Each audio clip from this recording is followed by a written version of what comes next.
Hello अस्सलाम वालेकुम everyone, कैसे हैं आप लोग? खैरियत से? उम्मीद करता हूँ आप लोग खैरियत से होंगे। अच्छा, लास्ट क्लास के अंदर हमने टाइम वैल्यू ऑफ मनी का कॉन्सेप्ट पढ़ा था।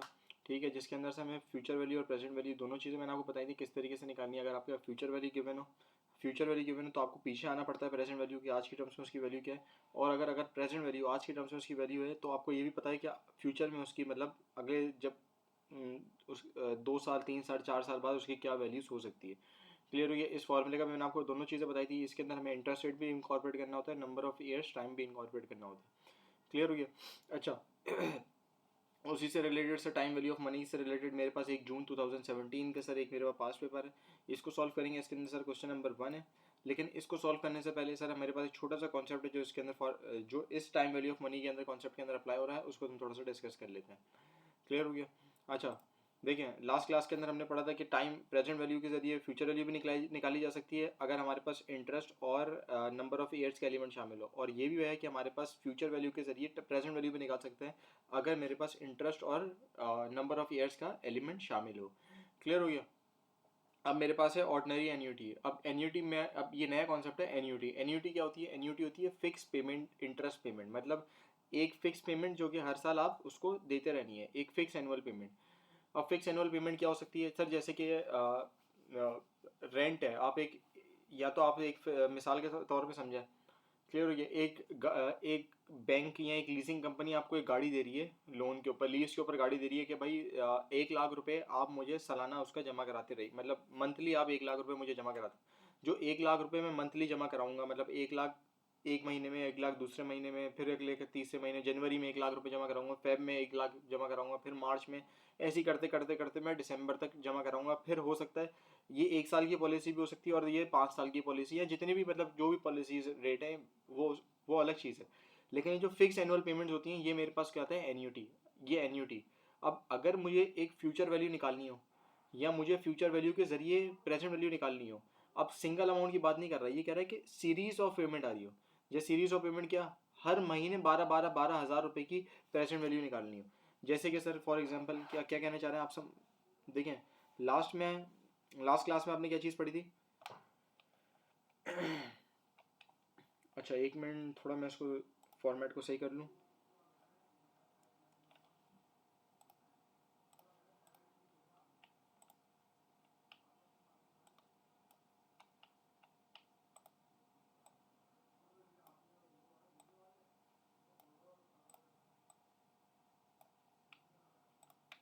देखिए सर, लास्ट क्लास के अंदर आपने क्या करा था, क्या पढ़ा था?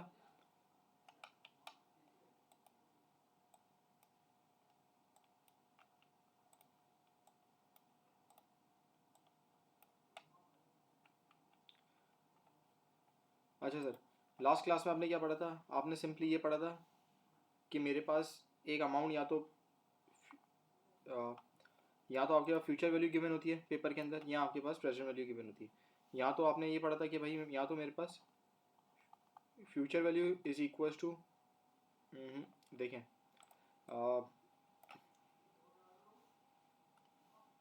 ये टाइम स्केल है ना, ये टाइम स्केल है। अब इसमें आपने पढ़ा था कि अगर 2 लाख रुपए फ्यूचर वैल्यू है, इसको आपने वन शॉट मुझे प्रेजेंट वैल्यू यहाँ पर वैल्यू लेकर आ जाते थे। अब ये एक पेमेंट को आप लेकर आते थे, प्रेजेंट वैल्यू या एनुअल फ्यूचर वैल्यू का प्रेजेंट वैल्यू पे लेकर आते थे, एक सिंगल पेमेंट को। ठीक हो गया? लेकिन अब एन्यूटी का फॉर्मेट क्या है? अब सर ये हो सकता है ये पेमेंट आफ्टर 5 ईयर्स हो। ये नंबर ऑफ सीरीज मेरे पास 5 साल हुए, 1 साल, 2 साल, 3 साल, 4 साल या 5 साल, मतलब मैं 1 साल बाद, ये नंबर ऑफ ईयर्स 2, 3, और ये मेरे पास 4 साल बाद। अब ये 4 साल बाद अब इसको फ्यूचर वैल्यू को दो, मतलब मुझे 4 साल बाद मुझे 2 लाख रुपए मिलने हैं, इसको अगर मैं प्रेजेंट वैल्यू पे लेकर आऊँगा इसकी क्या वैल्यू बनेगी, ये कॉन्सेप्ट आपने पढ़ा था। अब दूसरा कॉन्सेप्ट जो आज मैं आपको पढ़ाने जा रहा हूँ वो है एन्यूटी का फॉर्मेट। एन्यूटी का फॉर्मेट क्या है? अब सीरीज है यही बिल्कुल, जैसे कि मेरे पास 1 साल, 2 साल, 3 साल और ये 4 साल। क्लियर हो गया? अब 4 साल में ये क्या कहते हैं कि आपने मुझे 2 लाख नहीं, हर ईच साल 50,000 जमा कराने हैं। 50,000 पहले, 50,000 फिर बाद में, फिर 50,000 50,000 मेरे पास तीसरे साल में, और मेरे पास 50,000 चौथे साल में। क्लियर हो गया सर? बनते वो 2 लाख ही हैं, लेकिन उसके अंदर आप क्या कर रहे थे? 2 लाख, एक ही 2 लाख को आपने अमाउंट उठाई थी और उसी को आप पहले 1 साल प्रेजेंट वैल्यू पे लेकर आए, फिर दूसरे साल प्रेजेंट वैल्यू पे लेकर आए, फिर तीसरे और फिर चौथे साल प्रेजेंट वैल्यू पे लेकर आए। सही है। इसके अंदर आपने क्या करना है, इसके अंदर आप ये करेंगे कि मेरे पास 50,000 है, ये उठ के डायरेक्ट 4 साल पीछे आएगी, ये मेरे साथ उठ के फिर 3 साल पीछे आएगी, ये मेरे पास उठ के 2 साल पीछे आएगी, और ये पहले साल का 50,000 उठ के मेरे पास ईयर 0 पे आएंगे। हर 50,000 को आपने उसको प्रेजेंट वैल्यू पे लेकर आना है। इस कॉन्सेप्ट को सर मेरे पास क्या कहते हैं, एन्यूटी। एन्यूटी कहते हैं सर इसको, इस कॉन्सेप्ट को मेरे पास क्या कहते हैं, एन्यूटी। मतलब सीरीज ऑफ पेमेंट को, हर सीरीज ऑफ पेमेंट को एक एक को करके अगर मैं प्रेजेंट वैल्यू पे लाऊंगा तो मेरे पास क्या वैल्यू बनेगी सर इसके अंदर।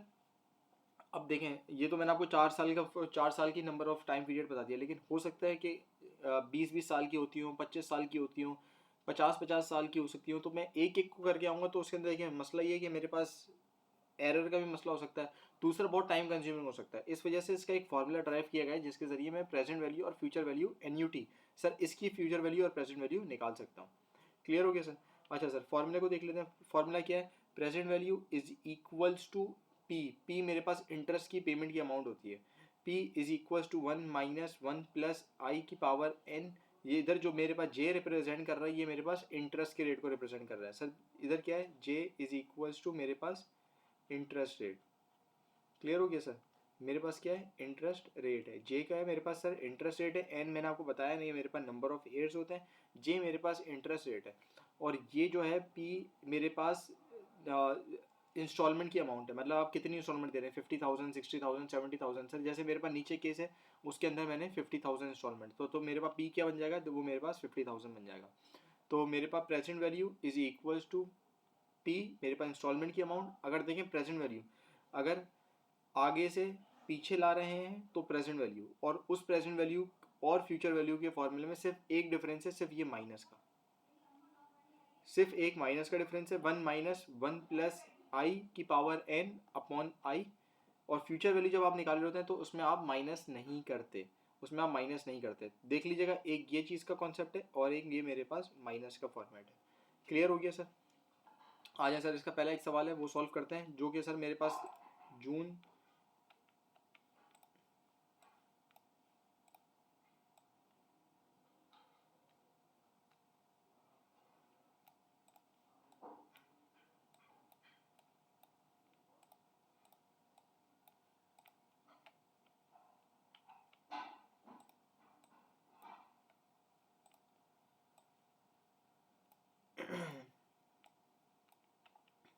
जी सर, ये मेरे पास सर एक जून 2017 का क्वेश्चन है, जिसके मेरे पास क्वेश्चन नंबर 1 है। अब सर ये क्वेश्चन नंबर 1 को एक दफ़ा रीड कर लेते हैं, मैंने ऑलरेडी आपके आसानी के लिए वहाँ पे पेस्ट किया हुआ है। क्लियर है। अब ये क्या कह रहा है कि मेरे पास कह रहा है कि your uncle has agreed to deposit $3,000। उन्होंने बोला $3,000 ब्रोकरेज हाउस में जमा करा दिए eight the beginning of each of the next 5 year. कितने साल के लिए जमा करा दिए, 5 साल के लिए सर। कितने साल के लिए जमा करा दिए, 5 ईयर्स के लिए जमा करा दिए। क्लियर हो गया। ईयर 1, ईयर 2, ईयर 3, ईयर 4 और ईयर 5। याद रखिएगा सर, एग्जामिनर ने आपको कंफ्यूज करने के लिए टाइम 0 से स्टार्ट किया है, लेकिन कितने साल के लिए उसने जमा कराए, 5 साल के लिए। मतलब हर साल वो 3-3 हज़ार डिपॉजिट कराते रह रहे हैं। क्या मतलब, इधर उन्होंने 5,000 जमा कराए। क्लियर है। फिर ईयर 1 पे आए तो 5,000 जमा कराए। फिर ईयर 2 पे आए तो 5,000 जमा कराए। फिर मेरे पास ईयर 3 पे आए तो 5,000 जमा कराए। एक ईयर 1, ईयर 2, ईयर 3, ईयर 4 और मेरे पास सर ईयर 5 पे आके मेरे पास 5,000 जमा कराए। क्लियर हो गया। इसके दो तरीके हैं।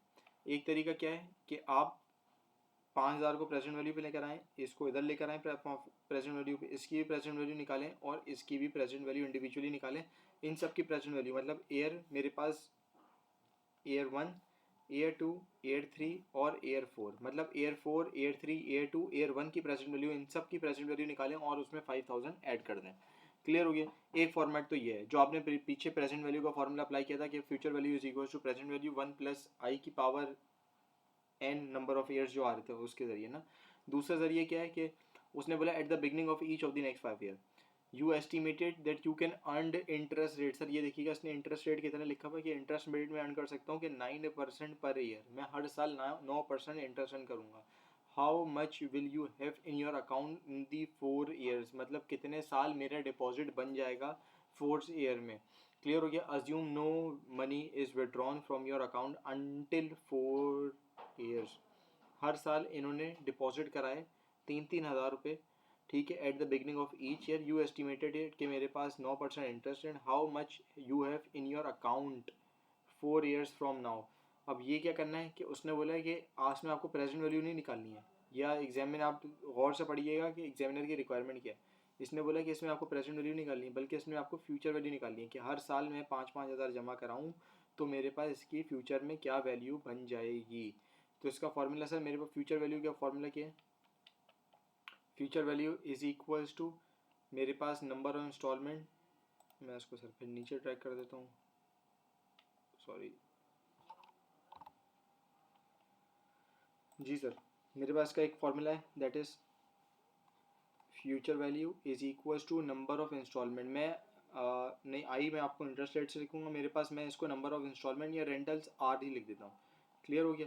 इज इक्वल्स टू फिर मेरे पास फॉर्मूला आगे क्या चल रहा है, उसने बोला फॉर्मूला आपके पास है कि 1+i⁻n-n। तो मेरे पास क्या आ गया सर, 1+i⁻n, उसने बोला फिर उसके बाद -1 करना है मुझे उसमें से, that is -1 divided by I. Clear हो गया सर। मुझे इसकी फ्यूचर वैल्यू निकालनी है। तो मेरे पास इंस्टॉलमेंट की अमाउंट क्या आ जाएगी, मेरे पास इंस्टॉलमेंट की अमाउंट है सर 50,000। नहीं सर, एग्जामिनर ने सवाल के अंदर क्या दिया, दैट इज़ 3,000। मेरे पास इंस्टॉलमेंट की अमाउंट है 3,000, तो मैं हर साल इसके 3,000 रखूँगा यहाँ पे।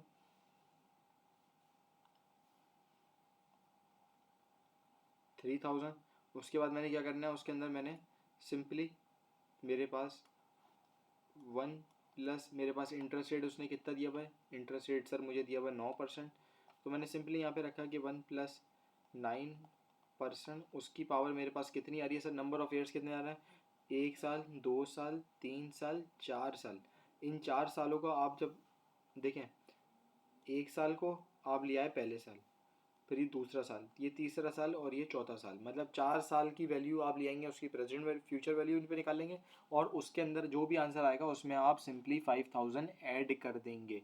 क्लियर हो गया सर, जो भी आंसर आएगा उसमें आप सिंपली 5,000 ऐड कर देंगे। ठीक है, मैं दोनों तरीके बताऊंगा किस किस तरीके से आप सॉल्व कर सकते हैं। -1 डिवाइडेड बाई मेरे पास 9%। क्लियर हो गया।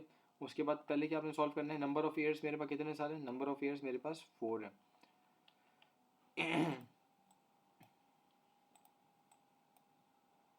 फिर सर आपको किस तरीके से सॉल्व करना है, दैट इज़ मेरे पास future value is equals to 3,000 आपने सिमिलरली यहीं पे रखना है। फिर आपने इज इक्वल्स टू मेरे पास 1.09, 9% का 1.09 पावर 4 -1 डिवाइडेड बाय 9, 0.09 कर दे तो ज़्यादा बेहतर है, 0.09। क्लियर हो गया। मैं परसेंटेज टर्म्स में से निकाल के उसमें ले आया। अब मैं इसकी फर्दर वर्किंग इधर साइड में कर लेता हूँ। क्लियर हो गया सर। मेरे पास future value is equals to मेरे पास 3,000 सिमिलरली मैंने वहीं रखे रहने दिए। फिर मैंने सिंपली क्या किया, मेरे पास 1.09 जो भी आ रहा था इसकी पावर मैंने 4 ली, तो मेरे पास सिंपली क्या बन गया, इज इक्वल्स टू मेरे पास 1.412। क्लियर हो गया। उसमें से आपने करना है -1 और इसको डिवाइड करना है किस चीज़ से, 0.09 से। क्लियर हो गया। इसको मैंने माइनस किया -1, तो मेरे पास सर क्या आ रहा है 0.042। मेरे पास fair value is equals to मेरे पास 3,000, मेरे पास क्या आ रही है 1.412 में से मैंने लेस करा मेरे पास -1, तो मेरे पास क्या आ गया is equals to 0.412 divided by sir मेरे पास क्या आ गया 0.09। क्लियर हो गया सर। ये इसको मैं थोड़ा सा रिमूव कर देता हूँ, ये थोड़ी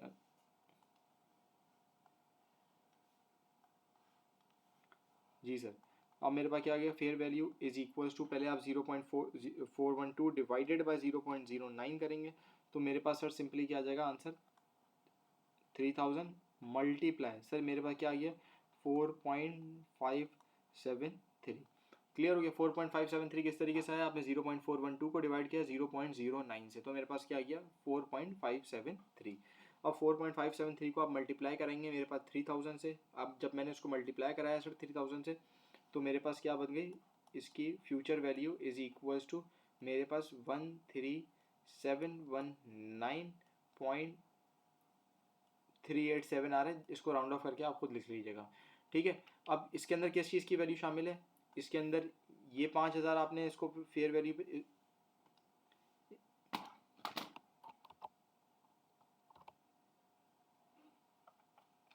इसके अंदर क्या क्या चीज़ शामिल है, इसके अंदर ये 5,000 आप इसको फेयर वैल्यू पे लेकर आए, इसको इस वाली अमाउंट को आप यहाँ पे लेकर आए, इस वाली अमाउंट को आप यहाँ लेकर आए, इसमें ये वाली अमाउंट भी आपने शामिल करी है और इसमें ये वाली अमाउंट भी शामिल करी है।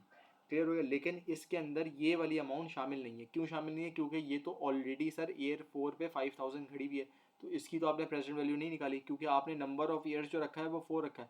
अगर मैं नंबर ऑफ ईयर्स 5 रखता तो मेरा आंसर सही आता, लेकिन मैंने आपकी आसानी के लिए नंबर ऑफ ईयर्स आपके ताकि कॉन्सेप्ट्स क्लियर हैं, ताकि मैं नंबर ऑफ ईयर्स 4 रखा है और उसमें आपने ऐड कर देना है मेरे पास जो आज की ईयर 5 की वैल्यू, ईयर 4 की वैल्यू है, दैट इज़ 5,000। तो 13,719 में आप ऐड करेंगे 5,000, तो मेरे पास सर इसकी वैल्यू बन जाएगी, that is future value is equals to 18,719.387। Clear हो गया सर, ये इसका मेरे पास आंसर है। होपफुली सर आपको समझ आ गया होगा कॉन्सेप्ट। अगर इस सवाल में आपको फिर भी कोई कन्फ्यूजन है तो फिर भी सर आप मुझसे पूछ लीजिएगा। ओके, थैंक यू, अस्सलाम वालेकुम।